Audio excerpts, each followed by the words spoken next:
Boa noite, pessoal. Bom estarmos aqui novamente, né, trazendo um conteúdo para a gente pensar, né, já no início da semana. Espero que vocês todos, que o final de semana de vocês, né, foi de alegria, de tranquilidade, de descanso e de recarregar as baterias, né, porque a semana toda tem um monte de compromisso e a gente precisa dar conta deles, né? E aí, aqui pelo canal Recuperação em Foco não é diferente. Nós temos aí uma bateria de escalas de entrevistas e hoje com uma excelente pessoa para a gente trocar várias ideias aqui. Vamos, antes de mais nada, assistir uma vinhetazinha para a gente já iniciar o nosso programa. E você que está chegando agora, seja bem-vindo ao canal Recuperação em Foco. Você que já tem nos acompanhado também, você já é de casa, divulgue o nosso trabalho, fique conosco, permaneça. E a tendência é aprender, né? Tanto nós aqui, quanto se a gente puder juntar, né? Tirar as dúvidas de vocês, para nós também é o que a gente tem de melhor aqui. Vamos lá, sejam todos muito bem-vindos ao canal Recuperação em Foco.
Agora sim, né? Lembrando aí que nós temos uma frase, né? Juntos por um propósito. Então, que esse propósito seja aqui, de uma maneira ou de outra, dissipado através da nossa troca, do nosso conhecimento. E também vocês, quanto convidados, permaneçam conosco, façam os seus comentários, tirem as suas dúvidas aqui, que é um canal para vocês. Entre, sente e fique à vontade aqui pelo canal Recuperação em Foco. Doutora Ariana, faça as honras, se apresente para as pessoas conhecerem você. Olá, boa noite a todos, que prazer estar aqui com vocês. Como que o próprio Jaime falou, né, estamos iniciando uma semana, não podemos deixar de falar, né, que é a segunda semana de setembro, e setembro é um mês, ao ponto que a gente trabalha a conscientização, né, da saúde mental e a prevenção contra o suicídio, né, então não poderíamos iniciar o mês aí sem falar um pouquinho, né, desse processo de saúde mental junto à família, né? E quando a gente fala de recuperação, a gente fala de saúde mental. Sou Ariana, sou psicóloga, sou formada, a própria apresentação do Jairo na divulgação foi fantástica, né? Quando a gente para para resumir um pouquinho a nossa formação, é onde que a gente vai vendo a dimensão aí do nosso conhecimento. Tem algumas especializações, especialização da psicanálise dentro do olhar do dispositivo de internação, né? Olhar essa escuta do sujeito dentro de um processo de intervenção prévia. Tenho atuação também na parte farmacológica, especializações, enfim. Quando o Jairo me trouxe esse convite, né, ele teve a oportunidade de me conhecer dentro de um dispositivo de uma moradia terapêutica, e é onde que estava começando aquela divulgação, o que é moradia terapêutica, né, aonde que ela entra dentro de um processo de tratamento, de recuperação, é um tratamento, já é uma base de recuperação, né, Onde que faz parte, né, dentro desse dispositivo, isso já faz, se eu não me engano, uns 2 anos, né, Jairo? Estávamos aí namorando aí, e aqui estamos, né, que alegria. Muito bom. E achei fantástico, né, a apresentação, né, que juntos construímos aí um olhar para essa saúde mental, né, então estou bem honrada pelo convite, feliz por isso. Estamos vivenciando uma transição, né, pós-pandemia, falarmos, né, ao ponto que está sendo marginalizado, né, a saúde mental, a ansiedade, depressão, né, tá um modismo, ao que ponto que a gente, como familiar, precisamos olhar, né, e aí aqui estamos, e o tema, falar da recuperação, né, o processo de recuperação é junto com a família, mas a que ponto que a gente entende que está no momento para interagir com a família, né? Até que ponto que a família também está preparada para lidar com esse processo de recuperação, haja visto que a família também precisa entrar em recuperação. Não é fácil ter um familiar adoecido, né? Então, assim, dentro do processo, quando eu pensei no tema, né, ficamos aí mais ou menos um mês pensando no tema, e aí o que me fez pensar no tema foi logo após o congresso, né, quando eu confirmei com ele o tema, o nome do tema, eu tive a oportunidade de, entre colegas, né, profissionais ali no congresso, falarmos dessa ressignificação da recuperação, né? Falamos muito de internação, né? E quando a gente fala de internação, a gente está falando da doença. Não estou aqui para falar que o modelo, né, que a proposta de internação não tem validade, e tem-se validade, né? E por se ter validade, precisa-se ter um objetivo, né? E até que ponto que hoje a gente tem esse conceito, né? Até que ponto é o momento de um processo de intervenção na internação, até que ponto que é o momento de uma interação com a família, e até que ponto que precisamos olhar nesse processo de ressocialização, de reinserção social. E aí eu escutei de um grande colega nosso, Jairo, do Irã, recuperação é na rua. E aí, aproveitando o momento, o Alexandre, do Faces e Voz, ele vem trazendo esse processo de ressignificar a recuperação como uma base de apoio aqui fora, né, e trabalhar no olhar do SUS, né, o quanto o SUS olha para a doença e não tem esse suporte para o pós, né, tá, o indivíduo saiu do quadro agudo, e aí, né, e aí, nessa troca de figurinha, onde me veio o tema, né, e aí acredito que aqui temos bastante familiares, né, então eu posso dizer, como uma codependente em recuperação, o quanto esse processo de recuperação na base familiar, primeiro ponto, todos precisam estar na mesma linguagem, todos precisam estar falando no mesmo processo. E quando eu falo todos, porque o adoecimento emocional, ele é multifatorial.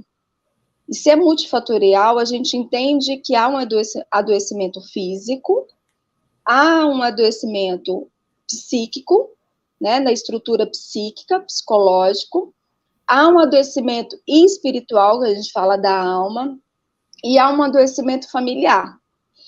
E aí, quando a gente fala no processo físico e psíquico, dentro da estrutura psicológica, comportamental, a linguagem aí são dos profissionais. Quando a gente vai para a esfera de uma espiritualidade, quando a gente vai para a esfera de uma família, percebe que a gente já começa a ampliar esse olhar, né? A gente trata primeiro a estrutura física, psíquica, estabiliza os seus sintomas, os seus sinais, e a gente começa a olhar já para um olhar mais amplo. E aí, quando a gente começa a tratar esse ponto, muitas vezes há uma divergência muito grande da nossa comunicação, né? A equipe, os profissionais que estão acompanhando, os grupos de autoajuda, que está dentro desse suporte aí, fortalecendo a sua base psíquica e espiritual, né? Muitas vezes há uma divergência nessa interação familiar. Então, provocar esse tema me fez provocar também o olhar da família nesse processo de recuperação, né? E aí, quando eu comecei a divulgação, né, das lives, o quanto eu recebi mensagens de famílias. Nossa, então eu vou poder ter o meu familiar aqui dentro de casa, né? Então eu vou poder ter ele aqui, ele vai estar em recuperação. Eu falei, sim, uma vez que você esteja também em recuperação, uma vez que você também se torne parte disso. E aí, dentro desse propósito, não poderia falar das fases motivacionais. A gente fala dentro do saber profissional, é o aspiral da mudança, né? E aí, falar sobre o aspiral da mudança, a gente falamos também de sintomas e sinais da doença no paciente, no indivíduo que está adoecido, mas também falamos de sinais e sintomas do adoecimento da família. E o quanto a gente começa a estender esse olhar para a família distancia. Opa, então aí eu já não quero mais, então está em recuperação o meu familiar aqui dentro, né? Se eu preciso também cuidar dos meus sinais e dos meus sintomas, se eu preciso fazer esse olhar também cultural, né? Se eu preciso olhar também para as minhas feridas, para as minhas dores, ao ponto que isso impacta também ao outro, né? O meu familiar, o meu... a gente fala dentro do amor exigente, né? O nosso desafio. Aí eu já não quero estar, eu não quero ele aqui, né? Eu prefiro que ele vá para um acompanhamento psicológico, ele volte para um processo de internação, vamos ver direitinho um processo de uma ressocialização. Então, falarmos também no Setembro Amarelo, prevenção contra o suicídio, falarmos também sobre o adoecimento da família, né? Porque o quanto a família também, de uma forma inconsciente, está tão adoecido que começa a gerar comportamentos, sintomas suicidas, né? Então, quando muitas vezes a equipe está numa linguagem, a base de apoio profissional está falando que nesse momento o caminho, o sugerido é seguir esse processo, e a família simplesmente toma a decisão por si só de retirar ele de um processo de acompanhamento, isso é um ato de suicídio, né? Tanto familiar quanto também do próprio ente querido. Então, eu venho provocar essa interação, né, todos juntos, a partir do momento que a gente tem o conhecimento em mãos, nos dá a permissão de uma liberdade, né? Então, ter o conhecimento me faz assumir a minha responsabilidade e sair desse momento de culpa. E aí, eu falo bastante, né, quando a gente tem essa interação das fases motivacionais, né? Então, a primeira fase, eu vou tentar, Jair, falar de uma forma mais comum, né, com termos mais comuns, ao ponto que a família e os seus, os nossos queridos, né, pacientes, aí eu falo que não são pacientes, os nossos queridos em recuperação, eles possam se perceber, né, eles possam olhar esse ambiente também, e todos em conjunto a conseguir sinalizar, a perceber num processo de responsabilidade e não de culpa, né, de jogar, apontar o dedo. Se eu tiver falando rápido, com termos muito técnicos, você sinaliza todos que estão presentes, né? Tudo bem? Agradecer a minha família, que está em peso. Ah, é? Que legal! Minha Vamos dar família uma que boa tá, noite para a minha galera? família que minha família que está em peso, boa noite. Eu estou aqui, eu não estou conseguindo ver, né? O Jairo está aí acompanhando, quem está online, então, assim, acompanhar, agradecer a minha família. Vamos E aí, então, colocar vamos os lá. boa noites aqui na tela antes da gente já iniciar? Pode ser? Ai, que maravilha! Vai ser uma forma de interagir. Boa noite, Isso. O Paulo! Paulo, Olá, ele Jairo! conheci ele hoje, né? O Paulo é uma pessoa fantástica aí, eu já tenho um carinho por ele aí. Conheci uma pessoa assim que acho que era o momento para conhecer, o dia certo para conhecer. E Paulo, seja bem-vindo ao canal, que você desfrute aí dessas questões tão importantes que também de uma maneira ou de outra acaba te afetando aí você e família. E permaneça com a gente, tire suas dúvidas, fique até o final do nosso momento aqui. A doutora Miriam também é uma baita de um tripé aqui no Recuperação em Foco, nos ajuda pra caramba, tá dizendo boa noite para todo mundo aí. Seja bem-vinda, doutora. Boa A noite, Miriam. Maurene também conheci hoje, uma pessoa fantástica aí, já está aqui nos seguindo e compartilhando da nossa ideia. Seja bem-vinda, Maurene. A gente tem aqui o Fábio Cardoso dando boa noite para Fábio é nós. um colega de trabalho, é psicólogo. Que legal. Quem sabe, né, trazer você e o Paulo para cá para a gente bater um papo. Você falou, Fábio? Trazê-lo para cá. Opa! O convite está estendido aí. Tá vendo, Paulo? Profissional também da área. Que Tive a legal. oportunidade de trabalhar com ele na moradia e hoje estamos em alguns projetos aí. Muito bom. Então, boa noite a todos. Então, retomando, né? Jair, eu não sei o tempo, tá? Você vai sinalizando aí, vai falando, e aí eu vou conduzindo aí, tá bom? Da forma melhor, Tranquilo. a interação, as perguntas, a interação, todos aí estão abertos, né? Uhum. E aí, voltando, né, às fases motivacionais, quando a gente começa a falar do adoecimento, né? Dentro da saúde mental, a gente entende, independente de qual diagnóstico, sempre há o primeiro sintoma, que é a fase da negação, né? A família começa a perceber sintomas atípicos, né? Comportamentos atípicos. O que seria atípicos? Diferente dos normais, né? Já começa a apresentar algumas questões, né?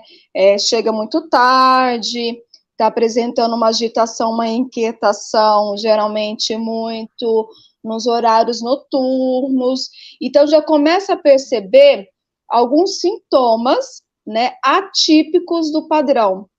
E aí, ao perceber isso, a família começa a se tornar responsável para esse processo, né, de ajudar.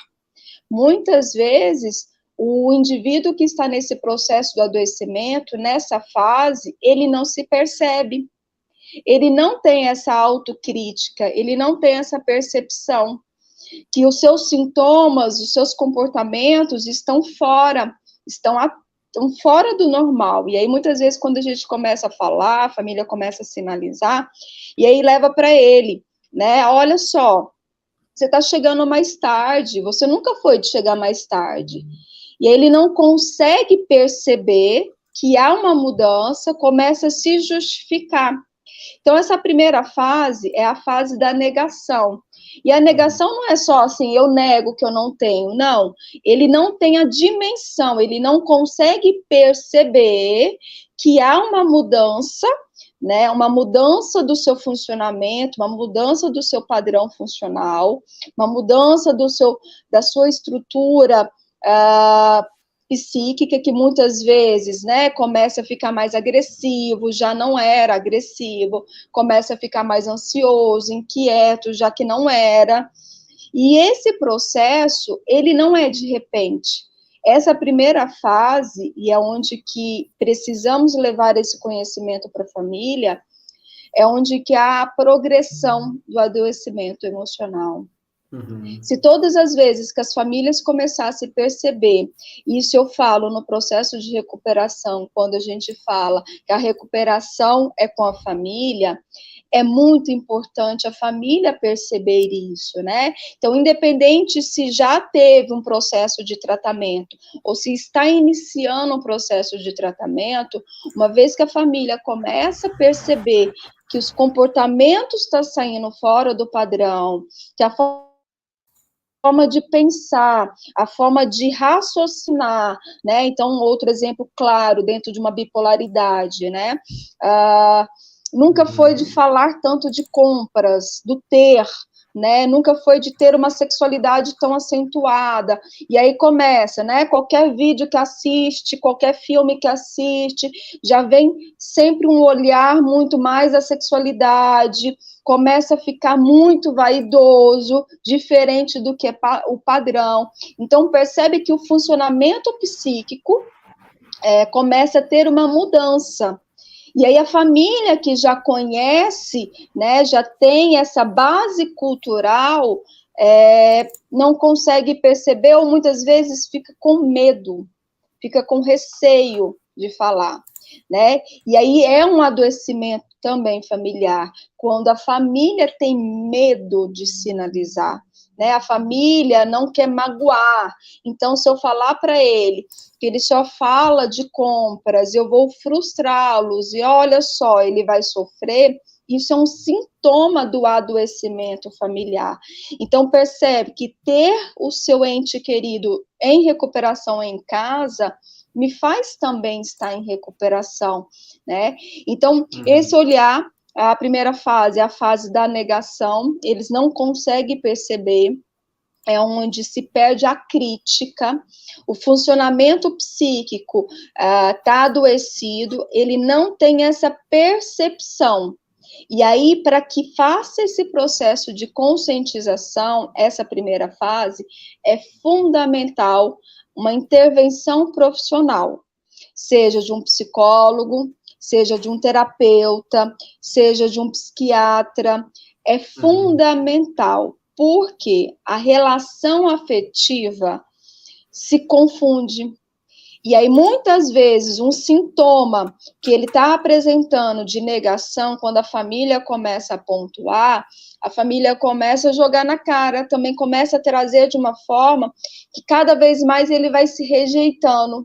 E aí se mistura muito o sintoma da família com o sintoma do adoecimento, né? E nessa fase é fundamental esse distanciamento, esse processo de ter uma intervenção profissional, ao ponto que o profissional vai conseguir identificar, né, quais são os funcionamentos psíquicos distorcidos, né, qual é o impacto dessa distorção para uma qualidade de vida e qual seria uma proposta de tratamento, aonde que a família vai entrar nesse momento, aonde que é a base de acompanhamento, né, qual o suporte que nesse momento é o ideal.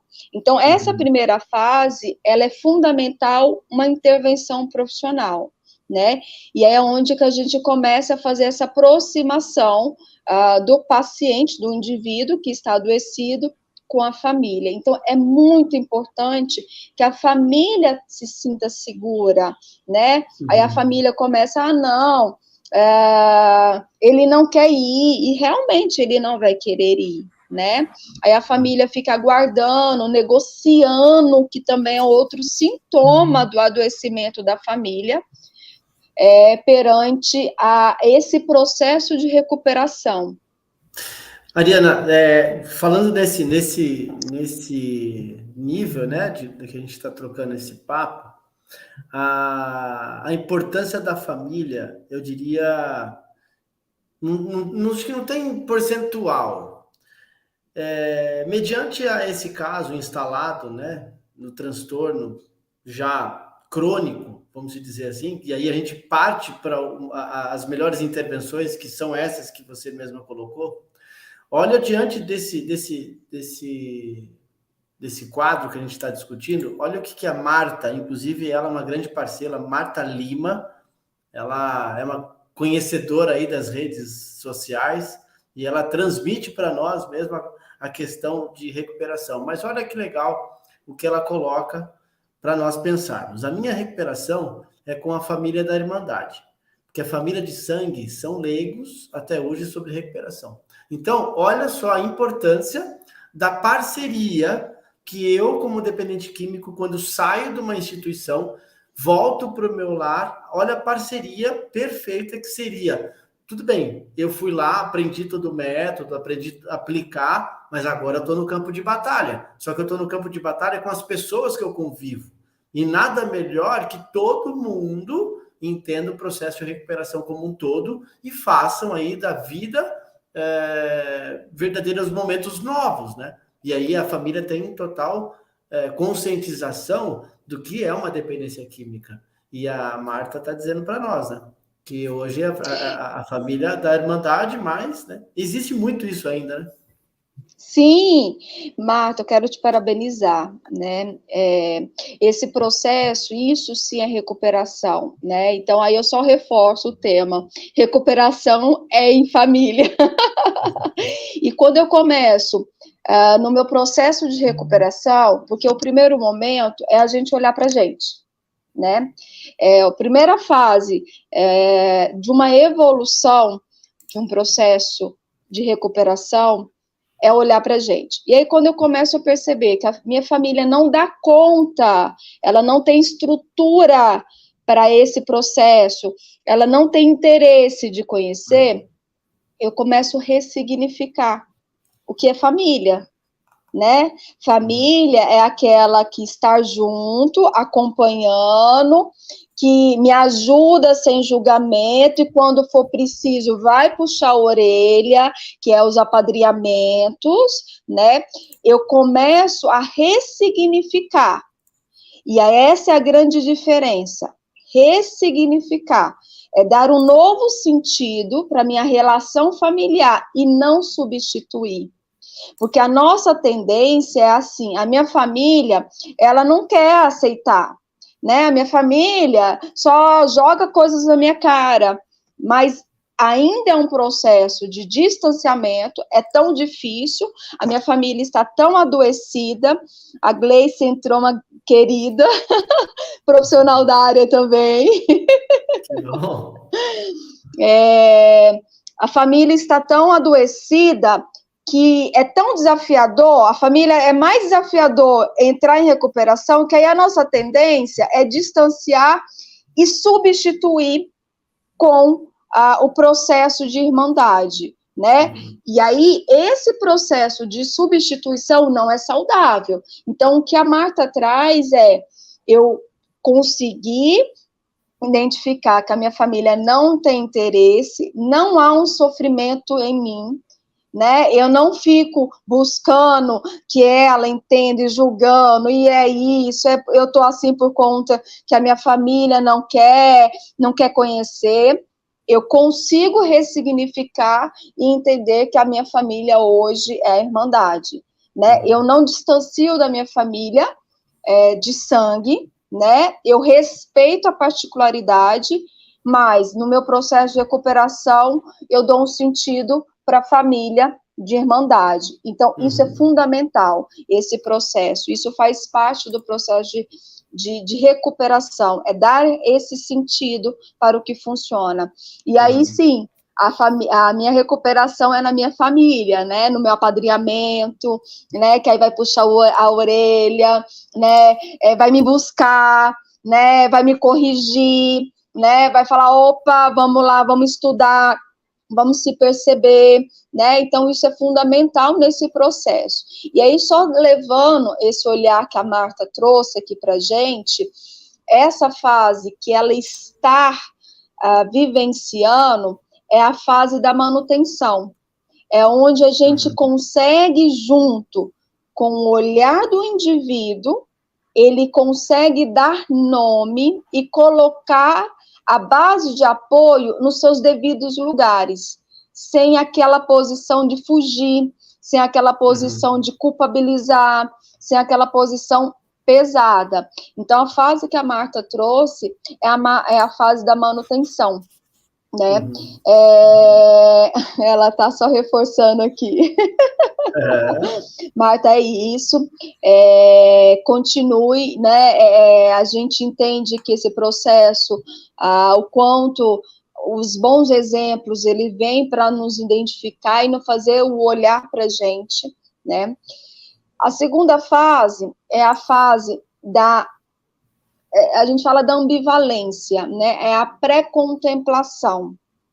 E aí, se eu vou pegar a Marta como exemplo, tá? A Marta já deu a cara aqui, né? No Faces e Vozes já deu a cara para a gente dar isso como um reforço. Lá atrás, Marta, se você retomar no seu processo, de alguma forma, o início do seu tratamento, da sua recuperação, foi com algum membro da família consanguíneo. E aí, lá atrás, houve uma ambivalência.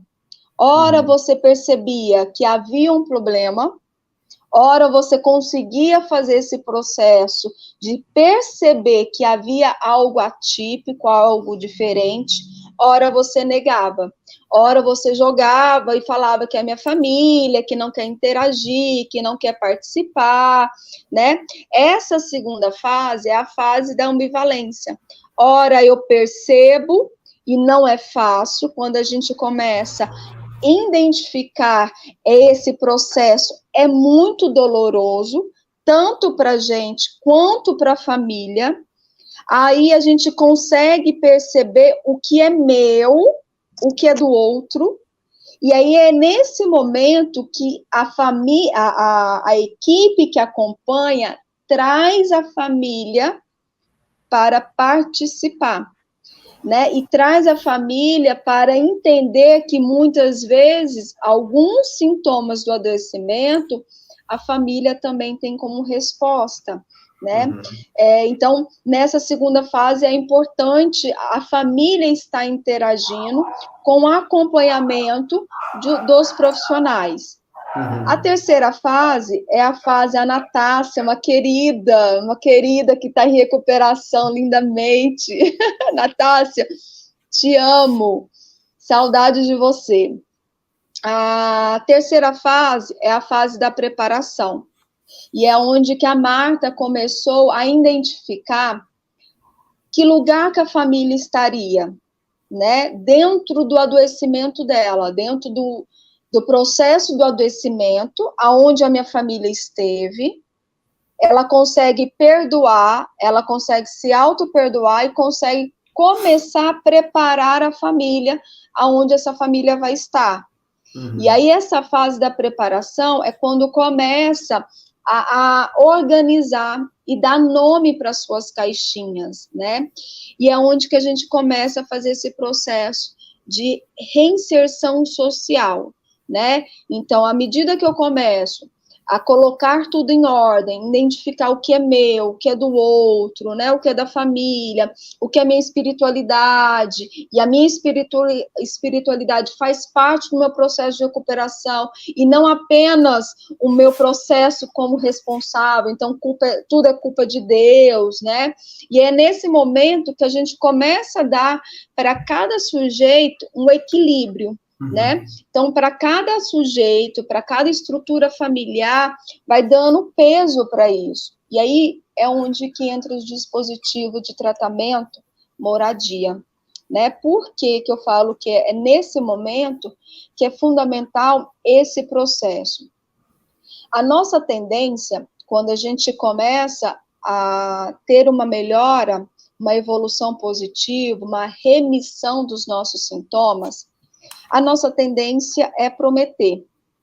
E aí a gente começa a fazer muito compromisso, muita promessa, a gente começa a deslumbrar E aí, muitas vezes, a gente não dá conta. E aí a gente começa a prometer algo que muitas vezes não é o que é saudável para mim e nem para minha base familiar, nem para minha base de apoio. E aí, quando há um processo de não cumprimento desse compromisso, a família novamente vem com aquele peso. Novamente você promete, novamente o Elias, grande querido, meu parceiro. E aí, nesse momento, é onde a gente começa a trabalhar esse processo dentro de uma moradia terapêutica, que estarei junto com Elias, né? Ele está a plena, para quem não conhece, é uma moradia terapêutica, uma residência terapêutica, que já tem um trabalho solidificado aí, está inaugurando a segunda unidade, né, e novos projetos aí estão por vir. E é nesse momento que torna-se importante esse processo. E por que as moradias hoje estão perdendo esse conceito? Porque é um processo muito cuidadoso, porque se não há um acompanhamento profissional, se não há uma supervisão terapêutica, a família fica muito deslumbrada com a evolução, né, com esse processo, com as reparações, os pedidos de desculpa. Não, doutor, agora ele mudou. A família fica muito deslumbrado, e aí quando o paciente, o indivíduo não dá conta, o processo de recaída é muito pesado, né, e isso agrava o adoecimento, tanto do indivíduo quanto da família, porque a família fica desesperançosa, a família já não mais acredita, porque olha só, coloquei tantas energias nisso, né, acreditei, e é o momento que mais precisa desse acompanhamento. E aí o que estão acontecendo? Com essa popularização, né, estamos saturados, e sim, estamos saturados de instituições de internação que vende apenas o isolamento do convívio social, né, não se trata essas fases motivacionais, não se traz a família também para o tratamento, e aí estamos saturados disso. E aí a família no auge e o indivíduo que também está adoecido quer algo novo, e aí nesse querer algo novo, começamos aí ter bastantes instituições que só estão dentro de uma metropolitana, mas segue o mesmo isolamento. Então, esse momento, cuidado dessa fase para a recuperação familiar é fundamental. E essa interação, ela precisa acontecer com acompanhamento, com os 4 suportes, né? Essa fase é a fase onde que precisa de um acompanhamento psiquiátrico, com uma regularidade mais distante, precisa do acompanhamento psicológico, precisa do acompanhamento terapêutico, precisa do acompanhamento de uma espiritualidade, precisa do acompanhamento e participação da família. E aí pensar nesses 4 suportes e mediar e manejar isso não é fácil. E é onde que a gente começa a trabalhar esse processo. E isso sim é recuperação, né? A gente começa a sair de um isolamento, de uma... a gente fala que muitas vezes, quando a família interna, a família está tão cansada que a família quer um descanso ou quer esconder, né? Esconder ou punir, né? Um indivíduo que está ali naquele processo do adoecimento. Então, sai desse processo de esconder e muitas vezes o dispositivo de moradia terapêutica começa a entrar num processo de barganha da família. Então, tá, você vai ficar isolado, então vai para uma moradia terapêutica, e aí se entende que o indivíduo, então, já que eu vou estar dentro da cidade, vou estar dentro do processo aí de interação social, né? E aí é onde que começa a se perder esse processo de conscientização da importância de uma moradia terapêutica, de uma residência terapêutica. Uhum. Então, Jairo, só retomando, né? Eu escuto muito em qual momento que entra a moradia terapêutica, né? No momento que a família precisa desse suporte, a família precisa dessa interação. Também conheço vários pacientes que tiveram uma boa aderência no processo de recuperação na primeira fase, mas a partir do momento que ele deseja acessar a esse tratamento, a moradia pode receber. Felipe, que delícia! Jairo, você consegue ler? Felipe Consigo. É um querido, que ele está em recuperação, um exemplo. Vamos lá. Sou adicto vivenciando recuperação há 582 dias. Muito graças a essa incrível profissional, que é a doutora Adriana, que se dedica com muito amor ao próximo em seu ofício. Ajudou a salvar minha vida. Gratidão. E depois o Felipe está se apresentando aqui. Eu não estou conseguindo ler. O que ele colocou? Vamos lá. Ele diz assim, ó, sou adicto vivenciando a recuperação há 582 dias. Muito graças a essa incrível profissional, que é a doutora Ariana, que se dedica com muito amor ao próximo em seu ofício, ajudou a salvar a minha vida. Gratidão. Depois ele tem um outro comentário aqui, ó. Recuperação tem tudo a ver com relacionamentos. Com nós mesmos, com nossos entes queridos, companheiros de irmandade, com a sociedade e, finalmente, com o nosso poder superior. Que lindo! O Felipe é um querido, né? Já que ele deu a sua face.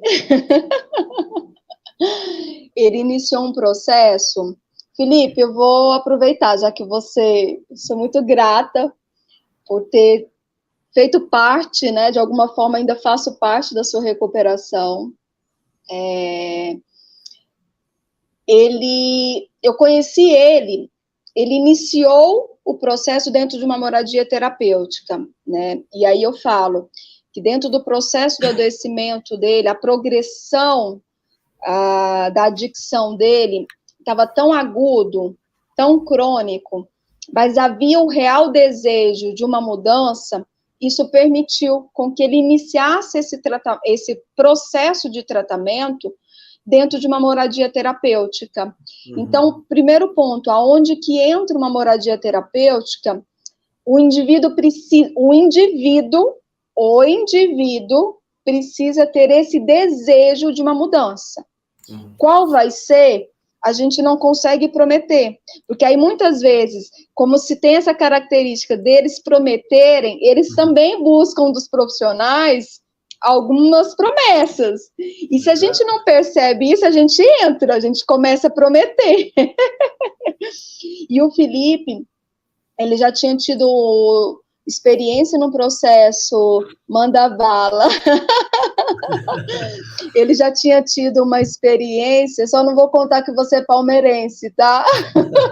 Ele pôs no coraçãozinho ali, ó.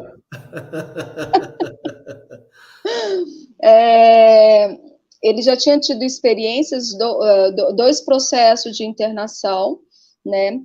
E aí, quando ele começou a buscar um tratamento diferenciado, havia o desejo de uma mudança. E ele foi o responsável pelo seu processo de tratamento, né?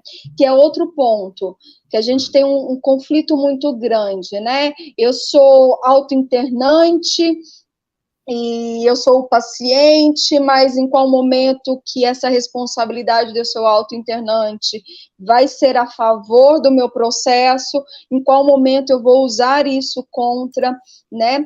Então, o Felipe conseguiu, né? Ele construiu um vínculo de confiança com a equipe terapêutica, que por mais que ele se tornasse, ele foi o seu auto-internante, quando muitas vezes ele se posicionava como autointernante, ainda não era a fase dessa alta ou dessa interação, ele aceitava, né, se contrariando, muitas vezes batendo de frente. E esse é o nosso processo.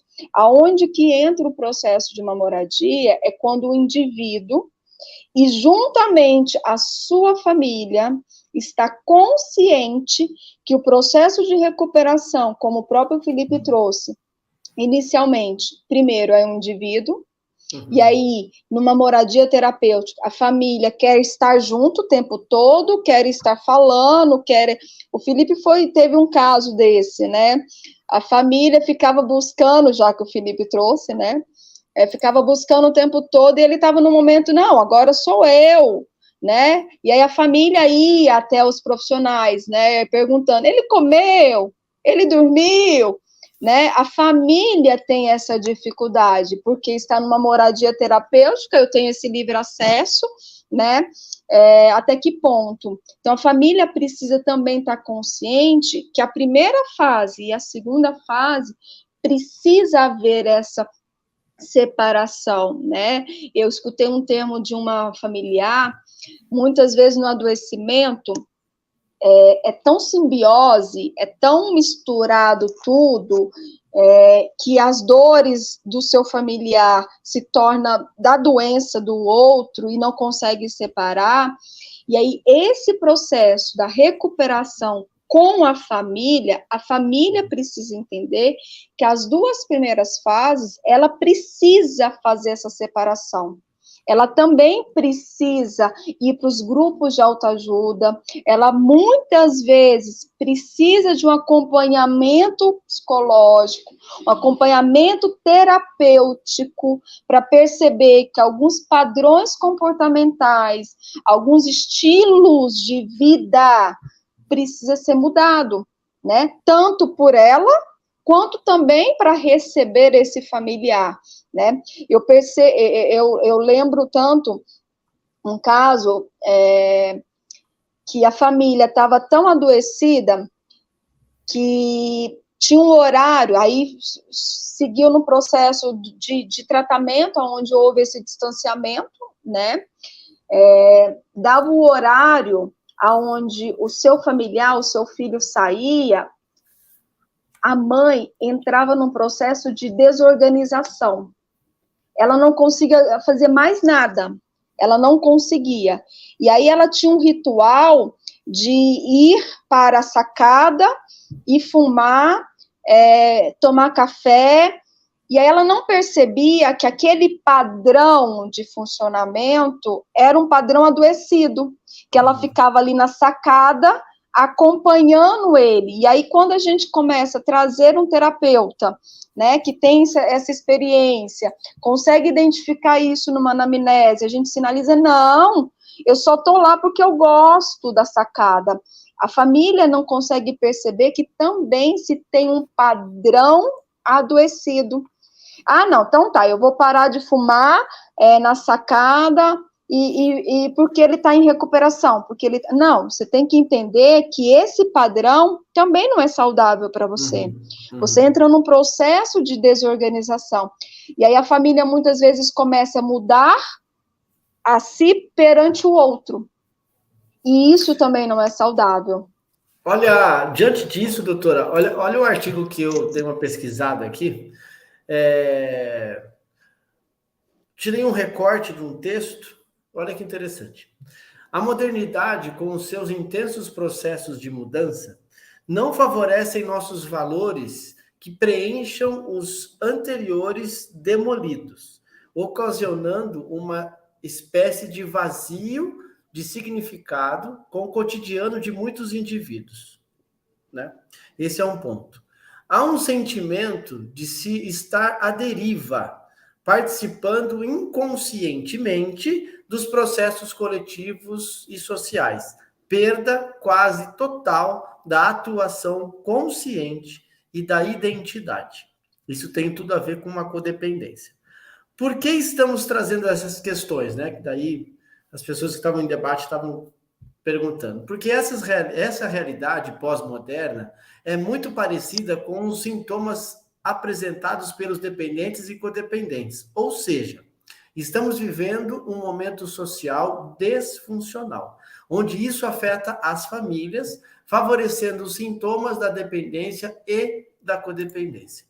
Esse foi um artigo que eu separei, que eu achei super interessante para a gente pensar sobre essa questão da importância da interação da família no processo terapêutico individual. Que sabemos que tem o lance individual, mas também tem o lance coletivo. Eu não sou ninguém sem o coletivo, e o coletivo não é ninguém sem o Jairo. Então, a gente tem que ter, saber distinguir, como você mesmo falou do início, qual é a minha parte, qual a parte do outro, mas num todo, né? Para a gente viver em comum acordo. Acho que tem tudo a ver com o que a gente está pensando aqui, né?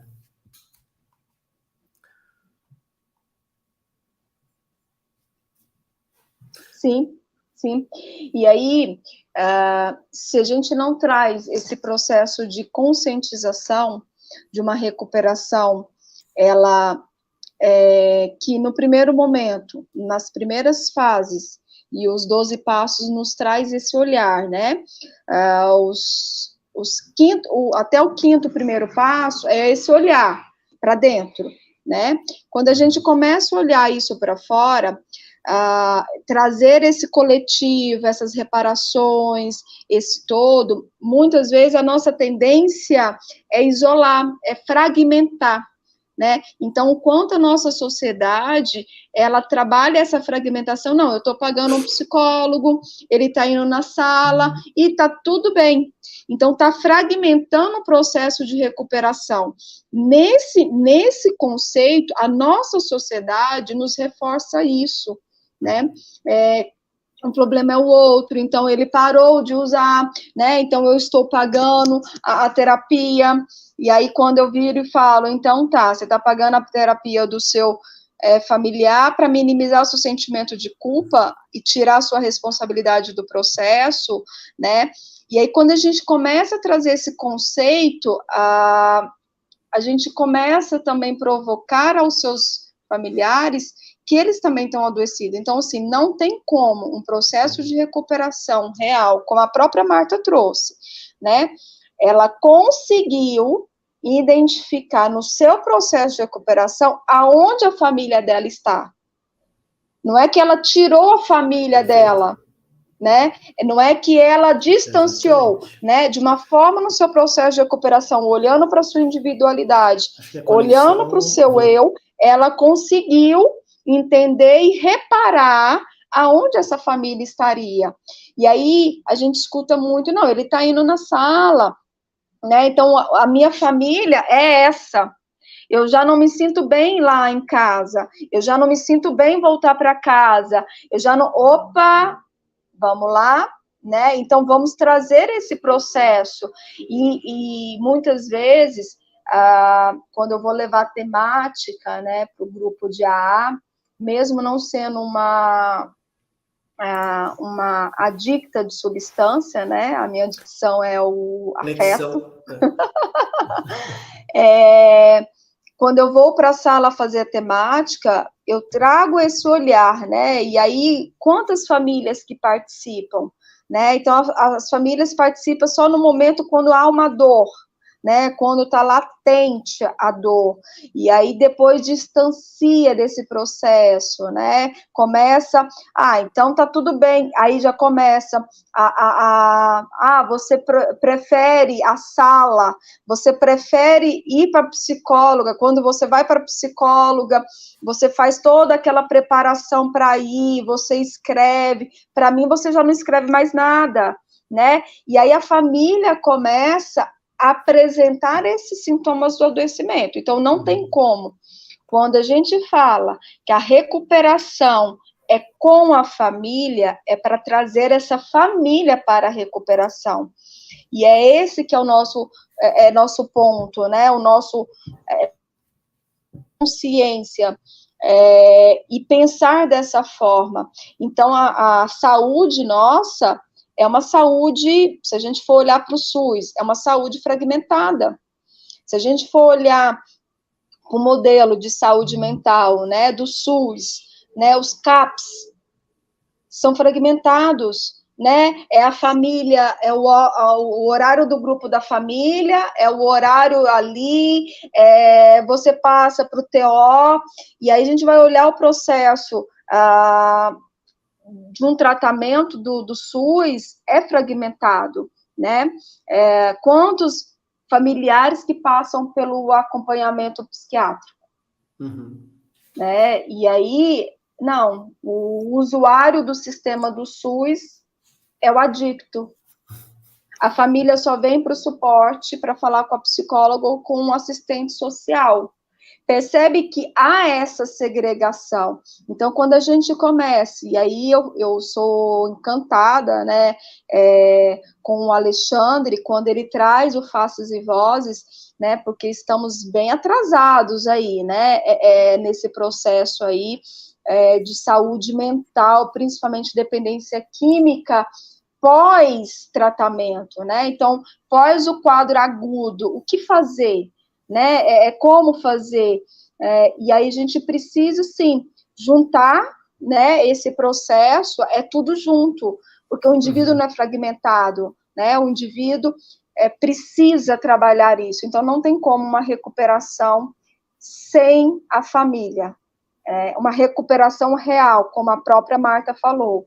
Hoje eu entendo que a minha família não quer, e aí eu consigo colocar minha família no lugar dela, né? Eu consigo entender que a minha família está aqui, mas eu estou com a minha base de apoio familiar, afetiva, dentro dos grupos de irmandade. A Gleice trouxe aqui uma pergunta. Ó, ela está dizendo assim, ó, eu sou adicta e codependente. Foi muito difícil o retorno da minha recuperação justamente por conta dessa simbiose, dessa junção, né? Eu precisando de ajuda e o esposo e o filho internados simultaneamente. Gente, olha isso. A gente pensa que só tem em filme, né? Mas, Gleice, obrigado pelo teu comentário, obrigado pela tua experiência e obrigado pela tua coragem de se colocar aqui numa posição dessa, onde é um canal aí que a gente está acessando a casa das pessoas aí. Obrigado pela oportunidade de te conhecer aqui na nossa live. E olha que coragem, né? Porque para poder sair dessa, né? Adicta e codependente. 2 desafios, né? E lindamente ela está em recuperação, né? Quando eu conheci a Gleice, eu conheci ela dentro de um grupo de autoajuda, tudo anônimo, que trabalha todos os anonimatos, segue os princípios dos 12 passos, mas trabalha todas as adicções, né? É dentro de um grupo, ao ponto que se dá retornos, né? Então, tem companheiros ali que estão à frente, tem 2 psicólogas, que sou eu, a fundadora do grupo, que é a Rose. Eu conheci a Gleice, ela estava no estágio de uma codependência muito grande nessa relação do companheiro e do filho, né? E aí, à medida que ela começou a falar desse processo, aí ela trazia muito isso. Gleice, eu estou trazendo, tá? Estou quebrando o nosso anonimato. Antes de você continuar falando, olha que daí ela fecha com chave de ouro. Ela falou assim, ó, depois de me encontrar e deixar o outro se recuperar, acabei me tratando e atuando na área. Entendo esse padrão adoecido por conta da convivência. Sim. Quando ela estava no grupo, eu conheci, ela ainda é membro de grupo, né? Hoje, com um processo de autonomia muito maior, porque ela consegue se perceber o quanto a codependência com o filho era muito grande. Com o filho, com o marido, ex-marido, né, ex-companheiro, que ela conseguiu fazer essa elaboração, ela conseguiu entender, e o quanto ela conseguiu olhar para ela, né? Então, ela tinha como o seu texto foi fantástico. Gleice, eu não sei se você escutou quando o Jairo leu, né? quando há esse processo do distanciamento, há um vazio. Imagina, né, o vazio do ninho, a mãe, né, tira isso, né, esse vazio. E hoje, o filho dela está fora do Brasil trabalhando e nem por isso ela se sente com um ninho vazio. Isso é o sinônimo de estar em recuperação, né? Então, o ponto é esse, é conseguir perceber, e aí a gente fala dentro da psicanálise, né? A nossa dificuldade, nossa como ser humano, a nossa inabilidade de lidar com o nosso vazio, né? E a gente tem essa dificuldade de lidar com o vazio, né? E esse vazio, quando ele me dói, ele gera um eco, eu quero preencher. E aí, quando eu começo a querer preencher esse vazio, é quando eu começo a adoecer. Porque eu preciso desenvolver a habilidade de lidar com esse vazio e estar bem, né? Então, a Gleice, de uma forma fantástica, ela começou a lidar com esse vazio, né? Até que ponto ela, como uma mãe, ela fez a parte dela, se perdoou, então havia o vazio da culpa, o vazio do arrependimento, o vazio do sofrimento, porque o filho jogava na cara e ela sofria, e aí ela queria tampar o sol com a peneira, né? Então ela queria tampar esse vazio. E aí, quando ela aprendeu a lidar com esse vazio parou de ecoar.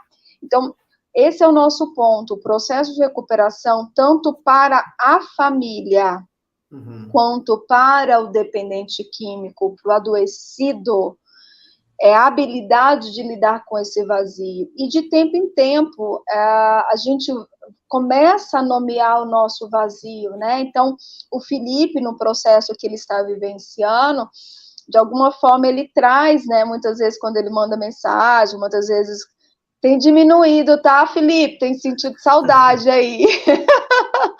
Ele começa a trazer, ele já dá nome para o seu vazio, né? E tá tudo bem, né? Então, assim, esse é o ponto. Quando a gente tem essa habilidade, essa ferramenta de dar nome para o nosso vazio e não procurar preencher, não procurar tampar, é o que nos faz ter uma felicidade em recuperação, né?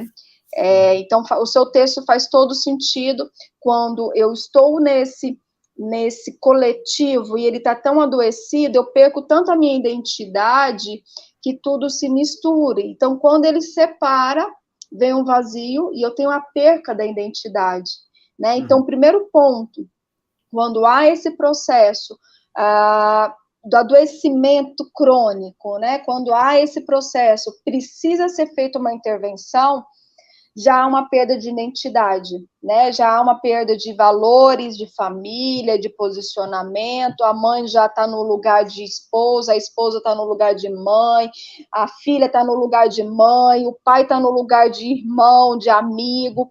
Então já há uma perda de uma identidade coletiva.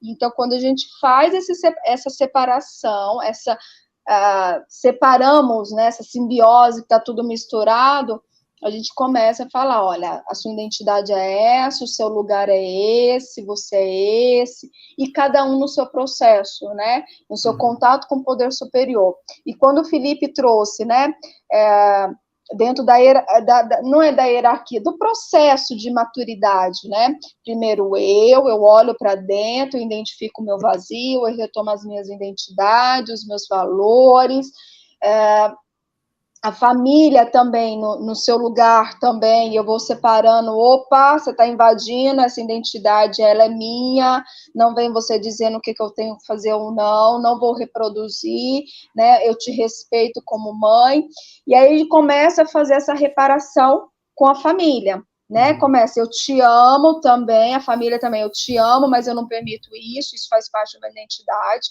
eu só consigo me posicionar dessa forma porque eu tenho essa identidade. E aí a gente começa a trabalhar isso para resgatar o poder superior. Por que o poder superior vem num processo dentro da quarta perninha? Porque se a gente não consegue elaborar tudo isso, o poder superior vem preencher esse vazio, e aí eu começo a ser fanático. Eu começo, aí a gente usa graças a Deus, e o Deus, né, o poder superior que nos dá aí, seja cada um nomeia da forma que for, esse poder superior que o Felipe traz, eles não permite ter o nosso livre-arbítrio, não permite a se tornar pessoas melhores. Então, assim, não é ele vai nos ajudar a se tornar uma pessoa melhor, e não vem preenchendo. Se a gente coloca o poder superior lá na frente, aí começa a transferir essa responsabilidade para esse poder superior, e a gente não traz a nossa responsabilidade diante do processo. Você sabe que quando eu li, eu fiquei me perguntando por que o poder superior veio por último. E agora fez todo sentido.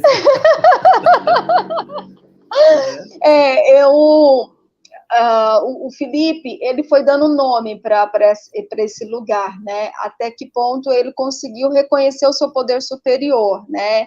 Que lugar que esse poder superior vai estar. Então, hoje, ele só consegue fazer tudo isso porque ele tem um poder superior. Mas lá no início, o quanto ele fazia tudo isso porque ele tinha o poder superior. Assim, ele colocava o poder superior primeiro. Uhum. Foi positivo? Foi. Por que foi positivo? Porque ele estava sendo acompanhado por uma equipe.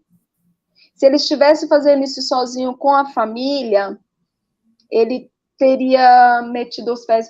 Percebe que a equipe vai definindo a dosagem que está sendo. Opa, segura um pouquinho, agora é esse momento. Então, quantas vezes que o Felipe se contrariou, que no lugar de ir para a igreja, né, o templo que ele participa, ele precisaria estar dentro de uma intervenção terapêutica. E aí, à medida que ele foi se ressignificando, aí sim, ele deu esse lugar, e aí a equipe. Então, é fundamental, no primeiro momento, esse direcionamento da equipe, de profissionais neutros, que vai dizendo, conduzindo, é dizendo, que a responsabilidade não é nossa, a gente provoca ao indivíduo que ele tem essa dimensão do que ele está fazendo, né? Que ele tem essa capacidade do poder crítico. Então, o poder superior é a quarta perninha, porque senão a nossa tendência é colocar o nosso poder superior. E haja visto, né, que os 12 passos, ele é espiritual, né?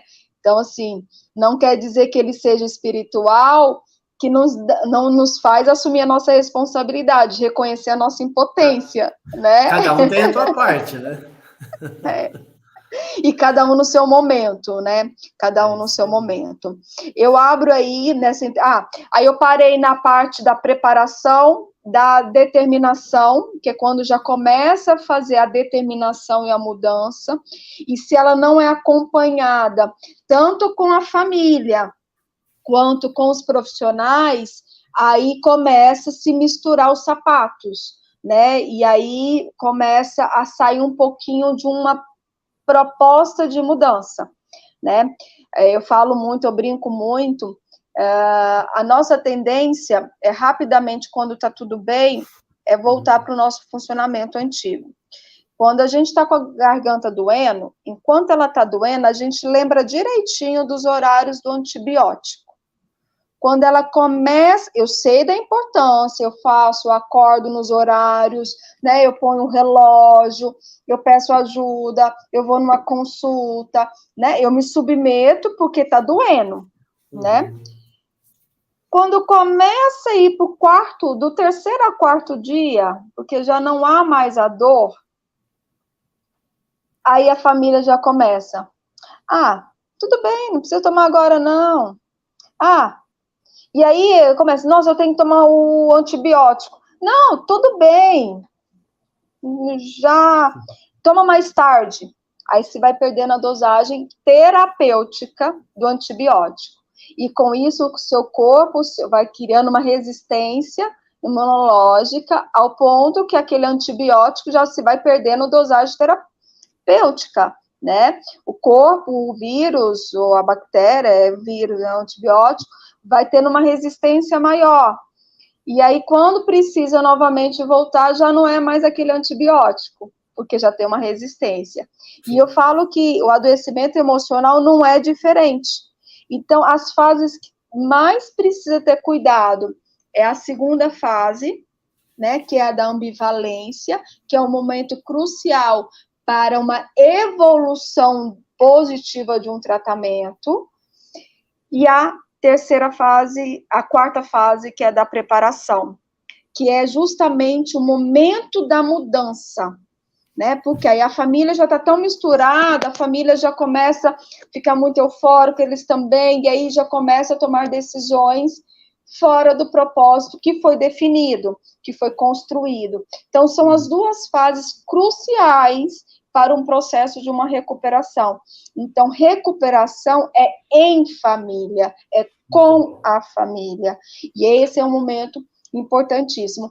A quinta fase é da manutenção, né, aonde que aí já tem essa autonomia, né, já começa a fazer um distanciamento no processo da equipe terapêutica, e aí já está no processo muito dessa vivência junto com a família, a espiritualidade, e aí entra mais nessa estrutura, né, família psíquica, que aí pontualmente continua com acompanhamentos semanais ou quinzenais ou 2 vezes por semana, com acompanhamento psicológico, terapêutico, se assim existe a necessidade.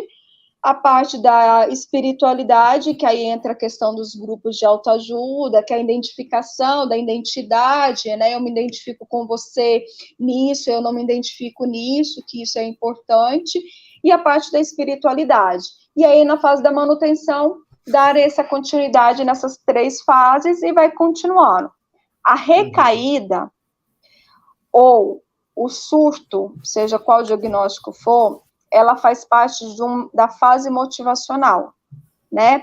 Então, se teve motivos para uma recaída, né? Então, ela muitas intervenções e teorias aí que a gente escuta, não se tem, aí se confunde muito. A recaída faz parte de uma recuperação? Não. A recaída não faz parte de uma recuperação. A recaída faz parte da doença. Né? Uma vez que já teve as fases motivacionais, a recaída teve uma motivação para a recaída, mas ela não faz parte de uma recuperação. Ela faz parte da doença. E a família é corresponsável por essa movimentação de recaída. Então, quando a família entra junto, recuperação em família, quando há um processo de recaída ou de surto, a família é corresponsável, não é que ela é culpada, ela é corresponsável, né? Porque a família, uma vez que está participando, está interagindo com essa recuperação, a família consegue também, junto ao seu ente querido, pedir ajuda ou oferecer de uma forma mais impositiva uma ajuda. Oferecer é ir lá buscar o profissional que acompanha e oferecer. Não é dar opção. Eu dei opção para ver se... Não, é oferecer uma ajuda. E é isso, né? A recuperação é na rua. Por que é na rua? É nessa interação. Lógico que, em alguns momentos, precisa fazer esse distanciamento, e como a família está tão doente, que não consegue, está tão simbiose, está tão misturado, não consegue amor exigente na veia, os 12 princípios de amor exigente, admiro muito, faz parte de um processo, de uma base de apoio. A minha recuperação, ela vem em decorrência dos 12 passos do AA, do Alcoólatras Anônimo, mas hoje a minha manutenção, ela se mantém através do amor exigente, admiro muito. E o quanto a gente precisa trazer isso, né? A família também precisa estar junto, né? Para ela entender até onde ela vai. Por exemplo, eu, como uma codependente, ofereci ajuda ao meu familiar, e mesmo assim ele não quis, eu continuo na minha recuperação, eu não paro, eu não negocio a minha recuperação. E aí, eu, diante do profissional que acompanha, eu deixo a responsabilidade junto do profissional e o dependente, né? Então, Muito essa é a bom. nossa responsabilidade aí como familiar. Que show, né? Infelizmente, nosso tempo não dá para a gente ficar aqui umas 2 horas. Eu gostaria muito, né? De ficar aqui o tempo todo conversando e debatendo com as pessoas. Vamos articular um outro momento, doutora, para a gente Vamos. vir aqui, né? Falar um pouco mais a respeito dessas condições de recuperação. Trazemos aqui alguns temas também, como essa modalidade, né? De dispositivo de tratamento, que é a residência terapêutica, que sim, tem resultado positivo e a gente viu através dos nossos comentários aí. As pessoas que já usufruíram desses aparelhos, as pessoas que estão em recuperação, só tem que agradecer essas pessoas, né? De colocar aqui os seus comentários, estarem aqui conosco nessa noite, através do convite da doutora, e que vocês permaneçam, né? De uma forma ou de outra, aqui no canal Recuperação em Foco, nós somos um canal acolhedor, né? Então, se você tem uma necessidade de um profissional, já fica aqui também a dica, e eu vou colocar aqui para todos conhecerem o Instagram da doutora Ariane, Ariana, né? E esse é o arroba dela. Visitem a página, tem muito conteúdo legal e inteiramente à disposição para vocês também. A live fica gravada, mandem aí para as pessoas, marque as pessoas também, que você, de uma maneira ou de outra, saiba que está precisando de uma ajuda ou uma orientação. Somos aqui pessoas, eu, né? Sou uma pessoa em recuperação que eu posso, de uma maneira ou de outra, ofertar aí uma palavra amiga, um abraço, ou até mesmo uma intervenção, se caso for. E também tenho certeza que a doutora Ariana e a Plena Residência Terapêutica estão à total disponibilidade de vocês, né, doutora? É isso aí. Agradeço muito o convite, agradeço a participação de todos aqui, de coração. Foi muito em cima da hora, mas assim, a divulgação. Já estávamos namorando há muito tempo, né, Jair? Que a gente volte a falar um pouquinho mais desse processo aqui fora, né? O quanto precisamos trazer conteúdo, né? E é isso, me acompanhe, de alguma forma vou ter novidades aí, estendo aí o convite para companheiros que estão juntos, né? A Natácia, que veio, deixou um oi, um carinho muito grande por ela. E é isso, agradeço todos de coração e espero termos novos encontros. Pois é. Bom, pessoal, quero agradecer mais uma vez a todos, né? Você que entrou hoje pelo canal Recuperação em Foco, entre, sente e fique à vontade, desfrute de todos os materiais que a gente já trouxe para cá. E vou te confessar, temos uma agenda lotada de informação muito legal aí para vocês, né? E as pessoas que já nos seguem, continuem conosco, apreciando aí. E assim, quer convidar uma pessoa que você saiba, que você um profissional que de repente você conheça, mande para nós, através dos seus comentários, para a gente entrar em contato e trazermos os conteúdos para vocês. Doutora Ariana, mais uma vez, gratidão de ter aceito o nosso convite, e vamos sim, sem dúvida, trazer outros momentos aqui para discussão. Fiquem todos com Deus e até a próxima. Até a próxima. Tchau, tchau. Tchau, tchau.